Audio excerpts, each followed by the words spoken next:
Well, Florida is home to hundreds of invasive species, but the Burmese python considered public enemy #1. Right now, there's a battle to understand the snake, to track it, and keep it from spreading out of the Everglades. Yeah, this is really important work. So in this exclusive Full Circle report, ABC Action News reporter Michael Paluska takes us deep into the swamp for a look at how new technology and science are helping remove these new masters of the glades.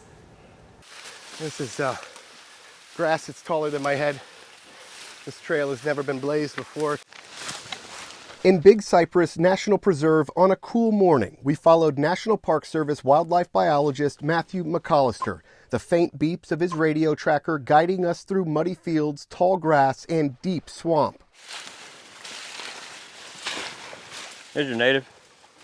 This is moccasin. McAllister and his team are tracking 4 Burmese python males called scout snakes. It is breeding season, so the goal is to have the males lead them to the breeding females and stop her before she can lay eggs and continue the takeover of the Everglades ecosystem. All this is focusing on understanding what role they're playing here, understanding how they use the landscape. Ideally, our big focus is vital rates, focusing on reproduction and survival, and understanding that will help us to understand the python population as a whole.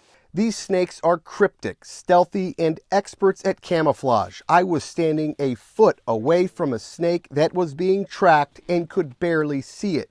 McAllister says really the only way to successfully find these snakes in the wild is with this type of advanced tracking, and time is running out. Recent studies show that the Burmese pythons have wiped out 95% of the native animal population across their established area. Foxes and rabbits have all but disappeared. We're building up our female roster, particularly breeding females, are going to be the category of the population that we most need to understand.